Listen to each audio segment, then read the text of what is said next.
manière générale, les fondateurs, ils font les jobs que personne ne fait. C'est une réalité. Nous, chez ILEC, dès que tu as une personne plus compétente sur un sujet, finalement, tant mieux, le sujet, tu le laisses à quelqu'un qui est meilleur. En tout cas, c'est comme ça que nous, on a fonctionné. Donc aujourd'hui, le job, c'est de régler des problèmes. Et des problèmes que personne ne sait régler.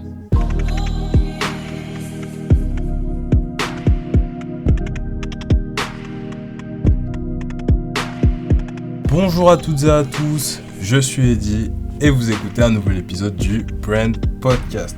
Aujourd'hui, épisode très spécial comme d'habitude puisque la saison 2 bat son plein, on est déjà à l'épisode 4, ça va très très vite. Et on a aujourd'hui Rémi qui va venir se présenter d'ici quelques minutes. Mais avant toute chose, pour toutes les personnes qui ne connaîtraient pas le Brand Podcast ou qui l'écouteraient pour la première fois, rappelons que le Brand Podcast est une émission qui a pour but de vous aider, CMO, CEO, Brand Manager ou tout simplement curieux d'en savoir plus sur du marketing, à créer les marques fortes de demain, des marques qui soient adaptées au code du digital. Sans plus tarder, Rémi, je vais te laisser te présenter. Salut Eddy, merci. Alors en quelques mots, donc je m'appelle Rémi, je suis toulousain et je suis cofondateur d'ILEC, un fournisseur d'électricité et de gaz renouvelable sur le marché français. Ok, super intéressant. Donc du coup, t'as rapidement présenté ILEC. De toute façon, avec le podcast, on va avoir l'occasion de plonger plus en profondeur dans ce que vous faites. Ça fait 5 ans que tu es sur le projet, je le précise toujours au début, parce que c'est vrai que c'est important par rapport à comment je tourne mes questions. Et je crois que d'ailleurs, tu es la personne qui a été le plus longtemps sur les projets depuis que j'ai commencé le podcast. Parce qu'en général, on a toujours des invités qui viennent d'arriver sur leur poste ou qui ça fait 2 ans, 3 ans qu'ils y sont. Donc 5 ans là, on va avoir des choses à se dire. Et puis aussi, je m'étais noté ça aussi dans les notes du podcast, c'était qu'avant de commencer, je voulais m'excuser par avance. Parce que dans ce podcast, on va beaucoup comparer ILEC avec la concurrence. Et c'est quelque chose que je fais généralement par petites touches. Mais là, quand même, on est sur un marché qui est l'énergie avec plein d'acteurs historiques. Et du coup, c'était aussi intéressant comment j'ai introduit mes questions, de voir comment vous faites en réponse à plein de trucs, etc., etc. Dans tous les cas, on va en parler. Aujourd'hui, au thème de cet épisode, on va parler de communication de marque externe. On va parler de validation de marque et puis ensuite, on va enchaîner un petit peu sur la petite vie de Rémi, sur la partie personal branding. Et puis, pour finir, on va passer au Fast and Curious version brand. Sans plus tarder, Rémi, est-ce que t'es chaud ? Go, ok, ça part. Du coup, si je me trompe pas, si on va sur internet assez rapidement, on peut voir que ILEC a levé un peu plus de 6 millions d'euros en 2019, ce qui est une bonne somme quand même pour commencer. Enfin, il y a plein de startups qui arrivent même pas à lever un, donc du coup, c'est déjà stylé. Ceci dit, quand on regarde juste l'endettement financier du groupe EDF en 2020, on est déjà à 40 milliards d'euros.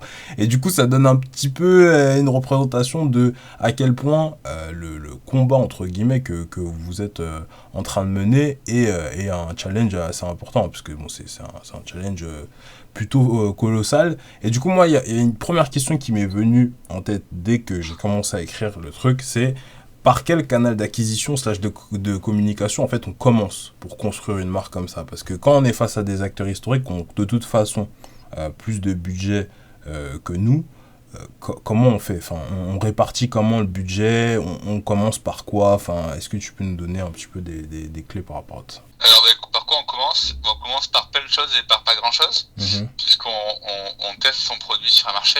Je crois surtout qu'on commence par une cible qui doit être de taille atteignable. Donc nous chez ILEC, de par l'offre qui est de vente de l'énergie renouvelable, on a ciblé des gens qui avaient une appétence à l'écologie assez élevée. Donc déjà on a ciblé un profil de client bien spécifique. Donc ça c'est l'élément clé, parce que sur un marché où tu adresses le service à tous les Français, il va falloir faire des choix pour commencer. Et après, pour répondre à ta question sur les canaux qui ont fonctionné, sur un marché établi, on est allé déjà observer quels étaient les canaux utilisés sur le marché. Et du coup, la première étape, ça a été déjà d'être présent sur les canaux existants, avec les éléments différenciants défendus par la marque, à travers une offre renouvelable.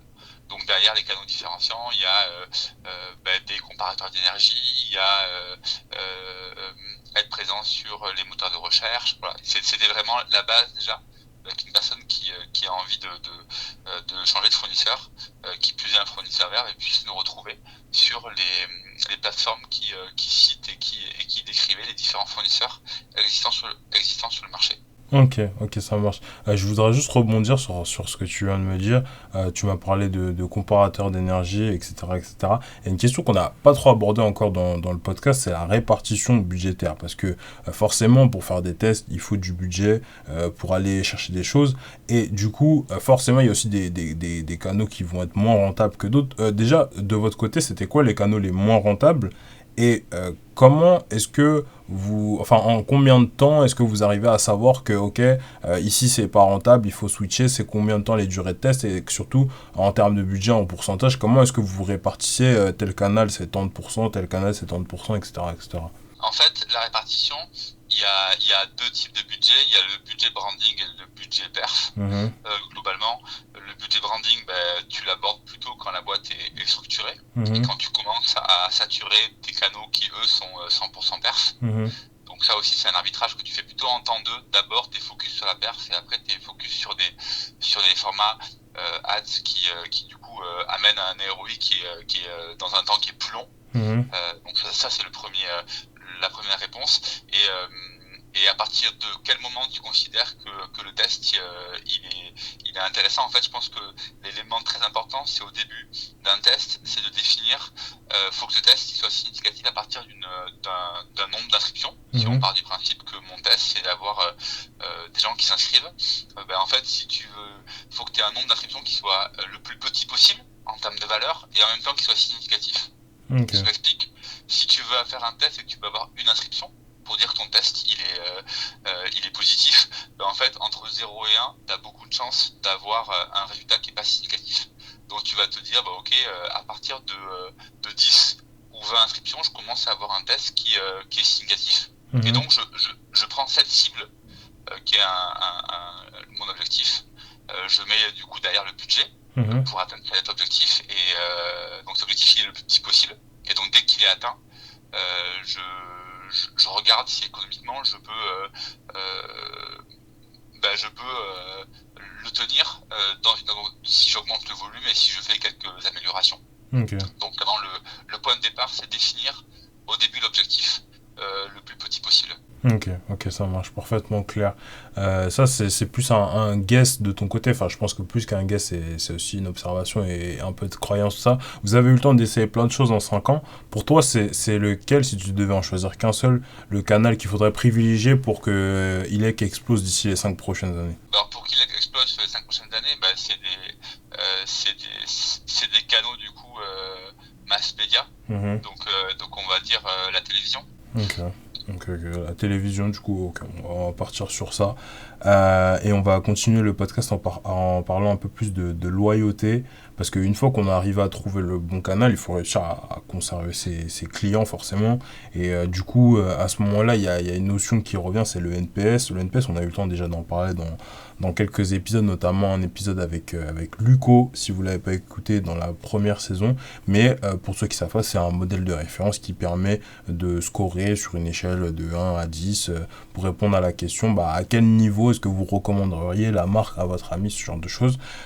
Aujourd'hui, chez ILEC, quel levier est-ce que vous activez en interne pour booster le NPS?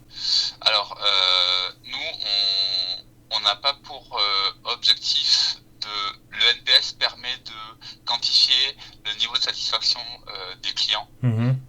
Donc en fait, on a plutôt une forme d'analyse de voir quel phénomène crée de l'impact sur l'NPS en plus et à la baisse et à la hausse. Donc pour nous, c'est pas un objectif. L'objectif c'est de l'avoir haut, mais l'objectif est plutôt d'essayer de comprendre qu'est-ce qui se passe dans les moments de vie du client. Je m'explique, par exemple, tu as un client qui vient d'arriver, tu vas lui demander, tu vas lui poser la question et tu vas y mettre une notation. Donc tu vas avoir un NPS sur ce client-là, et au bout d'un an, parce que nous on est sur un modèle de fidélisation, au bout d'un an on va pouvoir reposer la question du NPS et on va essayer de voir du coup son évolution et de voir entre les deux qu'est-ce qui s'est passé et quelle action on a menée ou on n'a pas menée qui a impacté l'évolution objectif NPS. Okay. Donc nous, aujourd'hui, c'est plutôt un outil NPS que réellement un objectif en soi, mais plutôt de pouvoir s'en servir comme un levier d'amélioration. Ok, donc c'est plus une histoire de tendance globale plus que de détails à comment est-ce qu'on fait pour avoir 9,4 ou 9,5 quoi. Voilà, tout à fait. Après, 9,4 sur un NPS, c'est en nombre de points, on est plutôt en points, mais oui, effectivement, c'est plutôt un outil d'évaluation pour nous. Ok, ça marche. Du coup, on va continuer toujours en se baladant un petit peu sur le site d'ILEC. Quand on va sur votre site, on remarque que vous avez pas mal quand même de passages presse. Hein. Bon, on compte pas le Brain Podcast dans tout ça, mais mais il y a des sites sympathiques. Je vois du Forbes, je vois les Échos, le Parisien, ce genre de trucs. Et c'est vrai que les RP, c'est aussi un sujet qu'on a pas encore eu l'occasion de vraiment creuser dans le format. Est-ce que tu pourrais nous expliquer comment on fait pour obtenir ce genre de reconnaissance de la presse, puisque rappelons-le, les journalistes n'ont pas le droit, il me semble d'ailleurs, d'être rémunérés directement par les startups, etc., pour qu'ils écrivent des articles sur eux. Et donc du coup, ça marche sous forme de communiqué de presse. Voilà, il faut que la personne soit volontairement intéressée par l'information que vous essayez de lui communiquer. Vous pouvez toujours essayer de donner vos infos aux journalistes, mais ils ne sont pas obligés d'écrire. Et du coup, voilà, j'aimerais bien que tu nous expliques un petit peu comment on fait pour être dans les radars, comment on fait pour être mis en avant. Est-ce que vous avez des tips pour accélérer peut-être les process si c'est un peu lent, ce genre de choses? Ouais, alors déjà, la RP, c'est un sujet branding, donc c'est pas un sujet de perf. Ça veut dire que tu n'as pas un ROI immédiat et significatif sur une campagne RP. C'est important de l'avoir au démarrage. Ça veut dire que c'est pas le canal qu'il va falloir mettre en place si tu montes ta boîte en premier lieu. Ça permet de faire parler de toi, mais c'est pas ça qui va t'amener des clients directement. La RP, c'est un travail de fond, et c'est ça qui est important, c'est qu'en fait, selon moi, tu as plusieurs types de contenu. Tu as du contenu qui parle de ta boîte. Les journalistes sont moyennement intéressés sur des news te concernant. Tu peux quand même essayer de les pousser, et des fois, ça peut rejoindre une actualité ou une thématique qui est traitée. Donc là, ça peut être intéressant. Mais on se rend compte aujourd'hui, ce qui est intéressant, c'est de se poser la question de quel est le besoin du journaliste et qu'est-ce qui va lui permettre, lui, de faire son job. Et en fait, ton métier, si tu veux qu'on parle de toi, il faut que tu réfléchisses à quels sont les besoins qu'a le journaliste sur le thème dans lequel tu es. Et du coup, le but, c'est de créer du contenu directement ou indirectement lié à la boîte pour que du coup il t'identifie comme étant un média, en fait, une personne qui va lui amener du contenu intéressant. Donc ça, c'est un prérequis. Pense pas que le journaliste il va parler de toi pour le plaisir. Il a lui aussi des enjeux dans son job. Donc faut lui servir du contenu qui l'intéresse. Des fois ça parle de toi, et des fois ça parle pas forcément que de toi. Donc ça c'est le maître mot, je pense, de la partie presse. C'est de pas attendre un retour immédiat, mais d'être sur une vraie relation avec le journaliste. Et mieux vaut avoir 10 journalistes avec qui tu es proche qu'un fichier avec 1000 journalistes à qui tu bouges des mails et que personne n'ouvre ou ça intéresse pas grand monde, quoi. Ok, ça marche. Voilà. Et du coup, en gros, si tu devais résumer, c'est d'être dans une posture de média. Mais quand tu dis être dans une posture de média, c'est parce que du coup... En fait, quand je te dis ça, c'est que nous, on est dans l'énergie. Donc, on est en mesure de pouvoir réagir sur des sujets autour de l'énergie. Pas forcément sur notre activité en soi, mais sur des sujets qui sont connexes. Et donc, s'il y a une actualité qui sort sur l'énergie, le journaliste peut t'identifier comme étant une personne qui peut interagir, qui peut donner son avis, qui peut répondre à l'actualité. Et du coup, tu deviens effectivement, t'alimentes des sujets connexes à ton activité principale. Et le jour où tu vas sortir une actualité te concernant, si tu as rendu un service à ce journaliste, je pense qu'il y a des chances pour qu'il relaie ta communication, quoi. Donc, de manière générale, je pense qu'il faut créer vraiment un lien long terme avec le journaliste. Et du coup en avoir peu dans ton périmètre, mais qui sont à l'écoute de ce que tu dis, quoi. Ok, ça marche. Si on fait une passe, entre guillemets, sur la partie relationnelle, est-ce que selon toi, il y a une erreur à vraiment pas faire quand il s'agit de RP, donc pour consolider sa réputation, ce genre de choses? Les erreurs, après, l'expérience chez nous, chez ILEC, ça a été on est passé par des agences et on a eu l'écueil d'être très loin de la relation qu'on pouvait avoir avec les journalistes. Et aujourd'hui, on a fait le choix, qui paraît peut-être plus coûteux dans un premier temps, de pouvoir gérer la relation, internaliser le métier. Et du coup, c'est ILEG qui parle aux journalistes. Et par exemple, cette année, on a eu 2 JT, et alors qu'on n'en avait pas eu dans le passé, avec des agences avec qui on bossait, parce qu'à un moment donné, on a une relation plus personnelle, plus individuelle avec le journaliste. Et ça a permis d'avoir des retours significatifs. Donc après, tu peux mettre nous, en l'occurrence, c'est une personne qui est à temps complet, mais tu peux très bien imaginer avoir un mi-temps sur le sujet, ou un tiers-temps, ou un quart-temps. Mais effectivement, quand ça vient de la boîte, il y a seulement plus de sens pour le journaliste, quoi, en face. Ok. Juste pour mettre un petit peu plus de précision pour que notre audience, etc. Je vais pas te demander de rentrer dans les détails vis-à-vis de l'agence, etc. Parce que de toute façon, je pense que si tu les as pas cités, c'est que ça doit pas être super. Mais quand tu payes une presta avec une agence, c'est quoi que tu leur demandes à eux? C'est de la mise en relation avec les journalistes? Enfin, c'est quoi le travail qui est demandé? En fait, une agence, le format standard, c'est que tu as une prestation mensuelle, donc tu paies mensuellement quelques milliers d'euros pour avoir les services de l'agence. Et en fait, toi, tu dois lui pousser du contenu, donc de la news sur l'entreprise. Et eux ont pour objectif de pouvoir rédiger ce qu'on appelle un communiqué de presse ou un pitch, et de pouvoir l'envoyer à un lot de journalistes. Ok, donc en gros, ils font que de la rédaction ou de la reformulation de contenu, quoi. Et de l'envoi et de la relance. Ok, d'accord. Donc ils vont vraiment... En fait, l'inconvénient de la relation presse par une agence, c'est qu'en fait, elle garde la relation avec les journalistes. Qu'en fait, c'est ce qui la fait vivre. Donc en fait, le jour où tu travailles plus avec cette agence, normalement, tu n'auras pas les contacts des journalistes. Ah, ok. Ok, d'accord. Ah non, je pensais justement que c'était qu'il y avait le côté relation avec les journalistes, relation entre journalisme et entreprise, c'était justement que l'agence te mettait en contact aussi avec les journalistes et tout, mais du coup l'agence garde les contacts. Ok, bon à savoir. Alors, on va enchaîner sur la deuxième partie par rapport à la validation de marque en continuant. Toujours sur votre landing, puisqu'elle est super intéressante. Quand on va tout en bas de la présentation, on remarque qu'il y a une vidéo, donc switcher pour une énergie verte made in France avec la team ILEG. Donc en vrai, la vidéo elle est carrément stylée, je l'ai regardée, etc. Et dans cette vidéo, en gros, pour ceux qui l'ont pas vu, vous pitchez un peu les bénéfices de votre proposition de valeur, etc., etc. Et moi, je parle de cette vidéo particulièrement pour la section commentaires. Cette section commentaires, elle est incroyable pour ceux qui l'ont pas vu, puisqu'en fait, juste en regardant cette section commentaires, on voit qu'il y a une opacité incroyable sur votre marché, plein d'incompréhensions, etc., etc. Les gens, ils posent plein de questions, etc. Du coup, je voulais aussi avoir ton avis par rapport à ça. Pour toi, c'est quoi le meilleur outil pour lutter contre les détracteurs objectifs? Donc, en gros, ça va être des détracteurs, mais qui vont essayer de baquer au maximum leur argumentation avec de la data. Donc, typiquement, ça va pas être un petit commentaire en mode « Oh, il dit que c'est pas très bien, ceci, cela ». Ça va vraiment être l'énergie verte, c'est pas bien parce que X, Y, Z avec un long parpaing et ce genre de trucs, tu vois.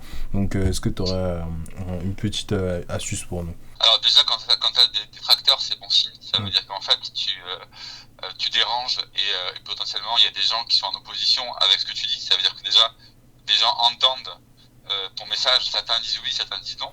C'est déjà mieux vaut avoir des détracteurs que ne pas en avoir du tout. Ça, c'est déjà le point de départ.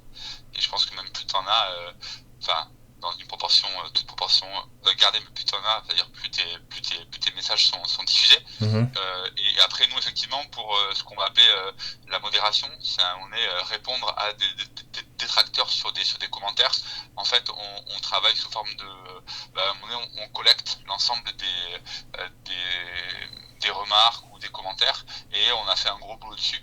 Sur identifier les thèmes qui émergent et donner des réponses structurées avec des liens, avec des sources, pour pouvoir défendre notre position, défendre notre point de vue auprès de ces personnes. Et après, libre à eux de changer d'avis ou pas. Mais en tout cas, voilà, on a structuré sous forme d'une liste, on va dire, de réponses. Il y en a, je pense, une centaine, un peu moins. Tous les cadres qui se présentent, dès qu'on fait une réponse nouvelle, la structure, on s'accorde sur ce que dit la marque auprès de ces personnes. Et une fois qu'on l'a validé en interne, on peut la diffuser. Ça permet aussi aux équipes en interne en modération de pas à chaque fois passer une demi-heure sur une réponse, mais dire ok, on a des cas qui arrivent et on a des réponses à donner précises et complètes. Ok, super. Donc, tu as une uniformisation de ton support client, en fait. Là, c'est pas le support client, là, c'est la modération. Ok. Le support client, c'est la relation qu'on a avec nos clients, ça, c'est très différent. Puisqu'en fait, c'est avec notre équipe de téléconseillers. Là, ce qu'on évoquait, c'est vraiment la modération sociale avec des gens qui, effectivement, sont détracteurs. On n'a pas de clients qui sont détracteurs. Par principe, on a plutôt des curieux ou des gens qui sont plutôt en opposition avec notre proposition de valeur. Ok, ça marche. Est-ce que tu pourrais nous partager comme ça une croyance limitante ou une aberration, un truc que tu vois passer pas mal de fois, qui est répandu sur, que ce soit ILEC ou même sur l'énergie verte, que vous essayez de combattre, mais ça revient toujours, vous êtes toujours obligé de modérer ça? Nous, on a une modération, on a une croyance qui est liée à l'énergie nucléaire. Qui aujourd'hui, les gens, une partie de la population a la croyance que l'énergie nucléaire est une énergie qui est positive parce qu'elle émet peu de CO2, en tout cas qu'elle est une réponse à la transition énergétique. Et nous, on est assez opposé à cette idée, puisqu'en fait, elle émet peu de CO2, mais elle émet des déchets radioactifs. Donc voilà, on a cette croyance-là qu'on combat. Et d'ailleurs, la dernière campagne télé qu'on a menée était sur ce sujet. Pour dénoncer certains agissements de certains fournisseurs en lien avec ce sujet de production d'énergie d'origine nucléaire. Ok, ça marche. J'aimerais bien finir cette partie sur la validation de marque, etc. En parlant du coup maintenant un peu plus de positif, de promoteur. Quand on retourne sur votre site, on voit que vous avez un certain Clément. Donc je pense que voilà, c'est probablement vos premiers clients ou peut-être un client que vous avez choisi comme ça, qui met une note de 9,8 sur 10 sur Trustpilot. Et quand on check sur internet, effectivement, vous avez un peu plus de 2000 avis, on peut retrouver assez facilement, etc. Sauf que je me mets à la place de notre audience et je me dis qu'au tout début de l'aventure, quand personne nous connaît, etc., c'est assez difficile d'avoir beaucoup d'avis. Est-ce que tu pourrais nous partager des stratégies que vous avez utilisées au tout début pour obtenir des rapidement quand peu de personnes croient nécessairement dans le produit. Or, les stratégies classiques, type demander à toute sa famille de mettre un avis sur, sur le produit ou le Trustpilot. Alors ouais, mais je pense qu'en fait c'est pareil, le sujet du Trustpilot, comme tout à l'heure on parlait du NPS, en fait faut l'aborder comme un outil d'évaluation. Et aujourd'hui, nous, l'avis Trustpilot, c'est un outil d'évaluation et d'amélioration de notre service client. C'est-à-dire qu'en fait, aujourd'hui, on a un avis négatif. D'une part, on va y répondre, mais on va surtout, et c'est surtout ça au début, essayer de comprendre pourquoi l'avis est négatif et comment est-ce qu'on peut, au-delà d'améliorer la note, mais plutôt de régler les problèmes, solutionner la friction et l'objet de l'avis négatif. Pourquoi la personne, à un moment donné, elle a mis un avis négatif. Et donc, ça paraît assez logique ce que je dis, mais on a construit un service client qui répond aux besoins du client, qui est sympa, qui est basé en France, qui est opérationnellement et très performant. Et l'attente de nos clients, c'est d'avoir un service client qui est performant et qui répond aux problématiques. Et en fait, on le fait. Et du coup, quand on le fait, les clients sont contents parce qu'on répond à leurs besoins. Donc, je pense que déjà, la base, c'est de bien se poser la question de si tu as des premiers avis qui sont négatifs, essayer d'y répondre et de les solutionner. Et puis après, si tu as peut-être le type que je pourrais passer, si tu as si on a une relation avec un client qui est génial, où on a un téléconseiller chez nous qui passe un super moment avec le client, il va lui envoyer l'avis client directement. Et du coup, le client pourra, dans l'instant, répondre en disant ouais, c'est génial, etc. Ça s'est super bien passé avec Mathilde, on a passé un super moment, le service client est génial. Donc voilà, on n'hésite pas à propulser les clients qui ont envie de donner un avis. C'est le type que je propose, mais en premier lieu, c'est surtout de bien utiliser Trustpilot comme un outil d'amélioration et pas comme un objectif. Parce qu'en fait, si c'est que ton objectif, tu vas pas solutionner les problèmes et du coup, les mauvais avis resteront. Tu auras beau faire ce que tu peux à un moment donné, le client note aussi la qualité de service.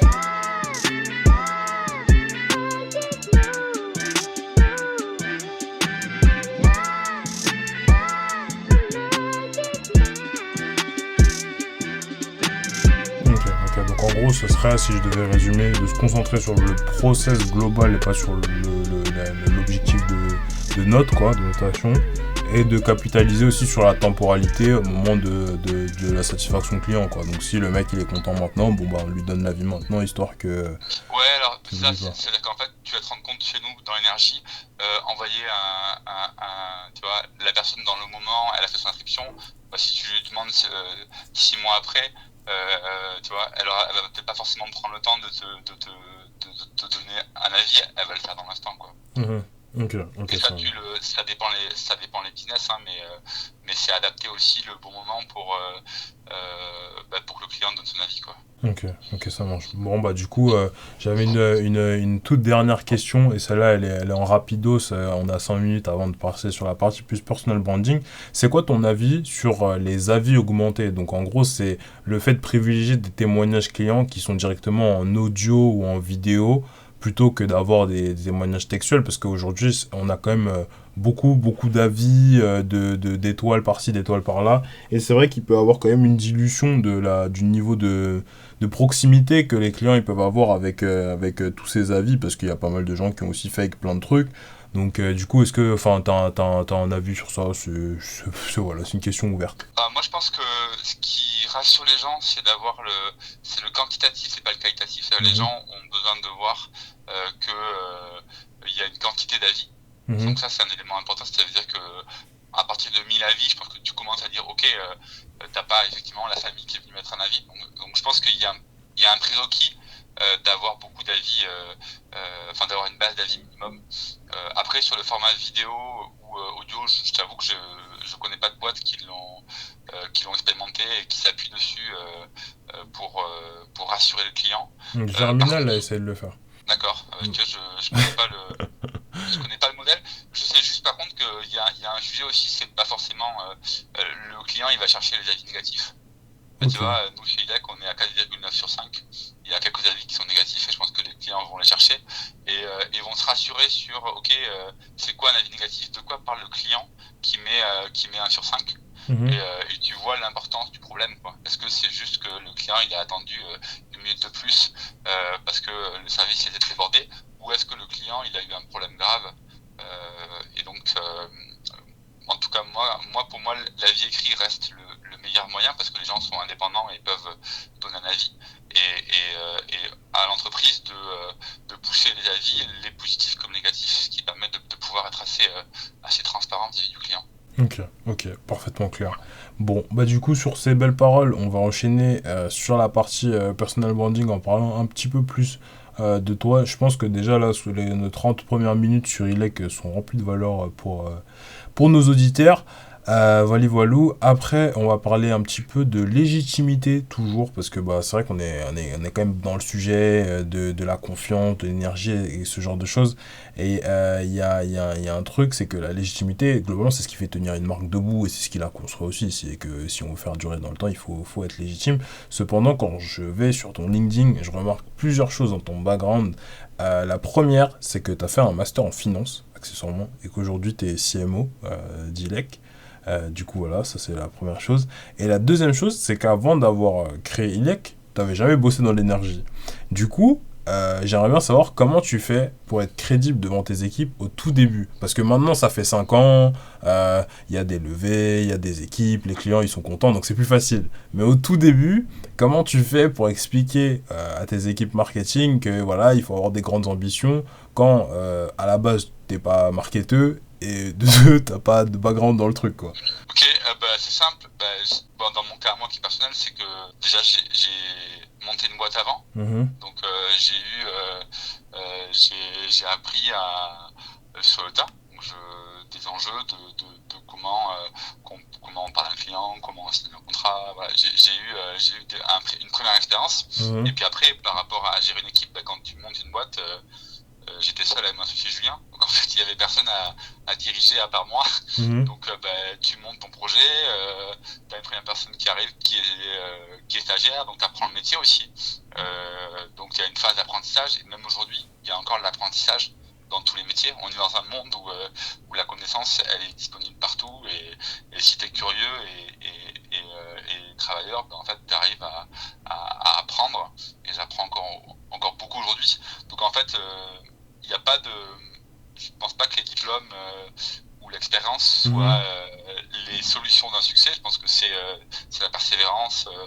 l'envie et l'engagement qui fait que tu développes des capacités. Aujourd'hui, dans la boîte chez ILEC, on a des gens j'ai en tête Margot chez nous, qui était dans l'enseignement et qui aujourd'hui fait du dev. Enfin, tu vois, t'as des parcours aujourd'hui de réorientation qui se font, donc il n'y a pas de parcours idéal. Je pense que chacun a son parcours et chacun se construit avec son histoire et avec ses envies. Donc on peut avoir je pense même que c'est même une force d'avoir des parcours un peu variés. Ok. Ouais, voilà. T'as un peu esquivé ma question et c'est aussi pour ça que j'avais prévu ma deuxième question. Du coup, on va faire un jeu de rôle parce que ça ment pas. Je suis ton potentiel premier employé et tu veux me recruter. Voilà, on est au tout début d'ILEC. Il y a ton associé, il y a moi qui fait l'entretien d'embauche. Comment tu me vends la boîte pour me donner envie, etc. T'as 1 minute pour me pitcher le truc. Vas-y, go. Je suis Rémi, on est d'accord? Ouais, t'es Rémi, t'es exactement pareil. Écoute, qu'est-ce que je te dis? Je te propose de rejoindre une aventure au début. Donc c'est un sacré challenge parce que c'est une start-up. On va construire ensemble un projet qui est ambitieux, qui plus est dans la transition écologique. Donc on va participer ensemble à faire bouger les lignes sur le marché de l'énergie. Je vais te recruter parce que je pense que tu as des compétences que moi j'ai pas aujourd'hui. Et je pense que si on parle du marketing ou l'acquisition, que tu as la capacité aujourd'hui de pouvoir nous accompagner et développer tes compétences parce qu'on a besoin de compétences dans le projet ILEC. Ok. Donc rejoins l'aventure. Voilà. Ça me donne envie de rejoindre le projet tout de suite là. Vraiment, je vais postuler chez vous. Bon, en tout cas, c'était un beau pitch, pas mal. Du coup, on va continuer. Évidemment, je grossis les traits, mais c'est aussi l'enjeu parce que c'est vrai que tout le monde, hein, on est sur un podcast branding, etc. Tout le monde est tenté de parler de vision, mais un peu de manière lointaine du truc. Mais c'est vrai qu'en entretien d'embauche, en général, ce genre de truc monte pas trop.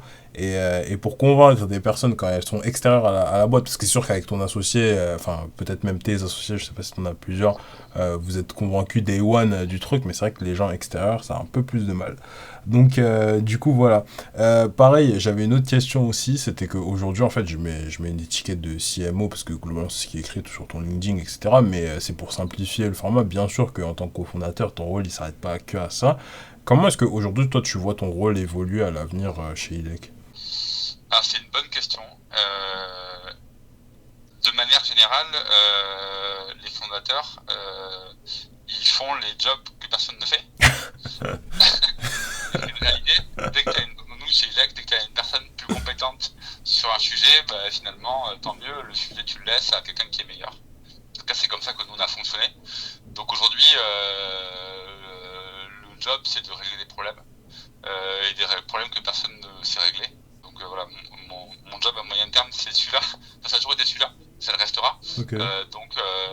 Ce que moi je vois à moyen terme, on est dans 2 temps. On a un temps où on construit la boîte et on a toujours des moments d'exploration où on développe des nouveaux produits. Récemment, on a développé un projet sur la partie finance verte. C'est des projets qu'avec Julien on mène de front parce que il n'y a pas de structuration, on ne sait pas trop comment on y va, on teste. Donc aujourd'hui, il y a cette partie un peu de crash test qu'on mène toujours depuis le début chez ILEC. Et après, je resterai toujours dans ce schéma-là, d'aller pousser la boîte sur de nouveaux projets. Okay. Et je garderai toujours dans mes missions tout ce qui est globalement pas géré par les équipes. Voilà. Okay. Aujourd'hui, donc ça peut être du marketing, mais ça peut être d'autres choses demain. Encore une fois, les jobs, les missions, l'entreprise évolue. Et on doit évoluer avec elle. Et les fondateurs sont les premiers à devoir changer d'une part pour laisser la place aux équipes et puis pour pouvoir avoir un coup d'avance. Ok. Tu as parlé de finance verte très rapidement. Est-ce que tu pourrais expliquer ce que c'est? Parce que je pense qu'il y a certaines personnes qui ne peuvent pas savoir.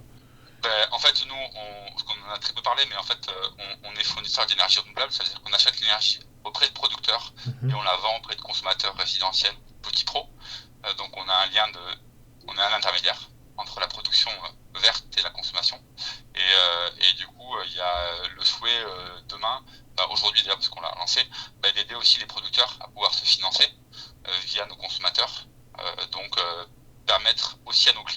la partie consommation d'énergie verte, de pouvoir aussi être des investisseurs dans la finance verte.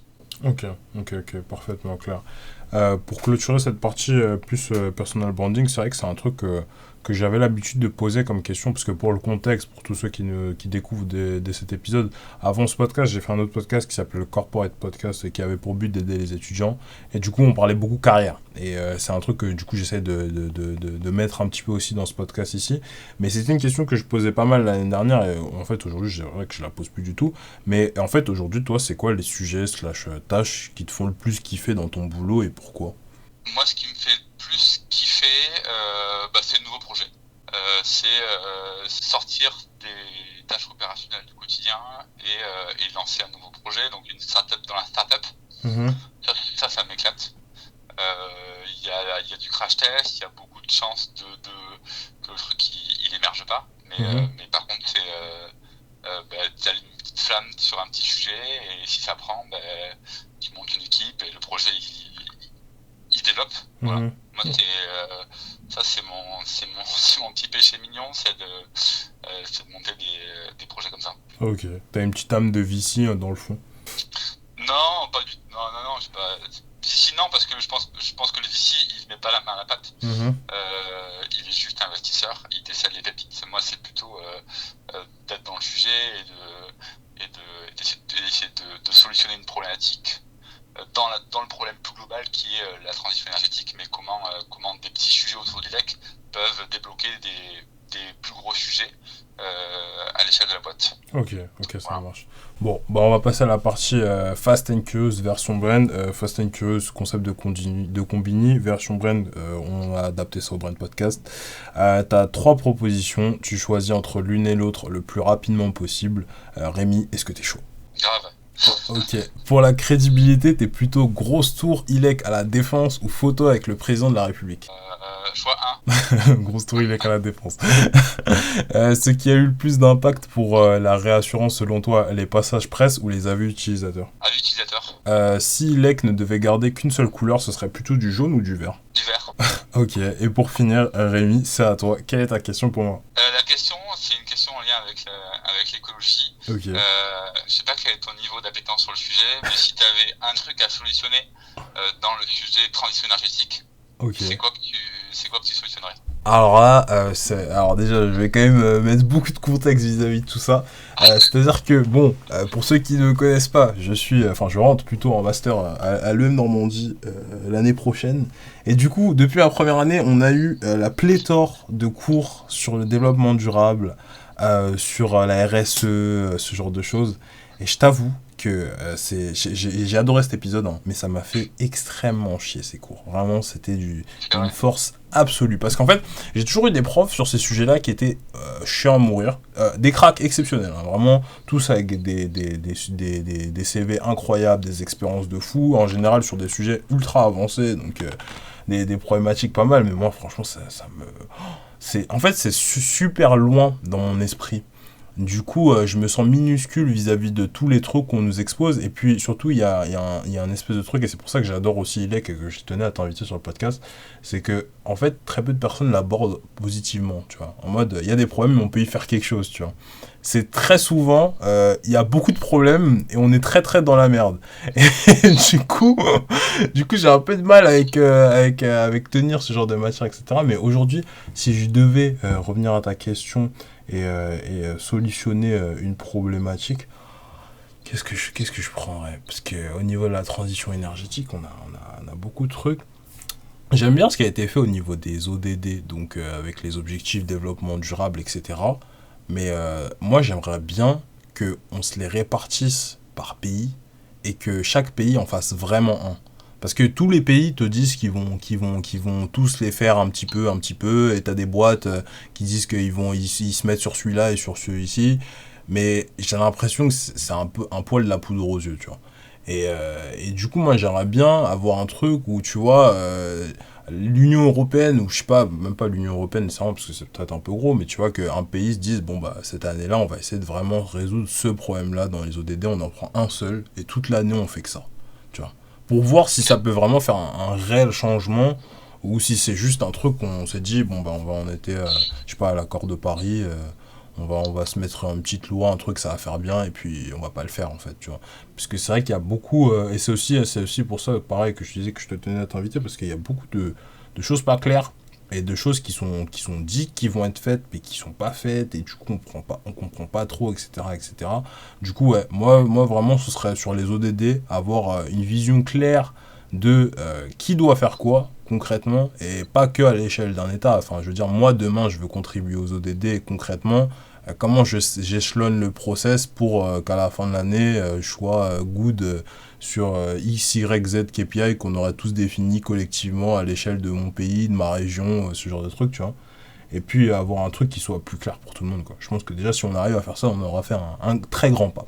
Voilà, sur ce, ça clôture assez bien cet épisode. Après 41 minutes d'épisode, pour toutes les personnes qui nous écoutent toujours, vous pouvez liker l'épisode si vous l'avez apprécié. Les épisodes sont toujours disponibles gratuitement sur YouTube, Brand Podcast, donc BRVND Podcast.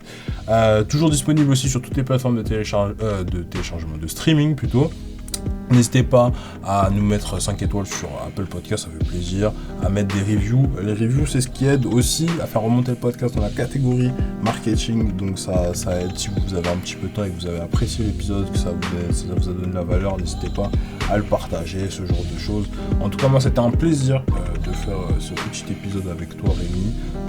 On a eu l'occasion d'aborder plein de sujets et je pense que ça pourra pas mal aider notre audience. Sur ce, je vais vous dire à la semaine prochaine, lundi à 8h pour un nouvel épisode du Brand Podcast. Et sur ce, je vous dis salut. Salut.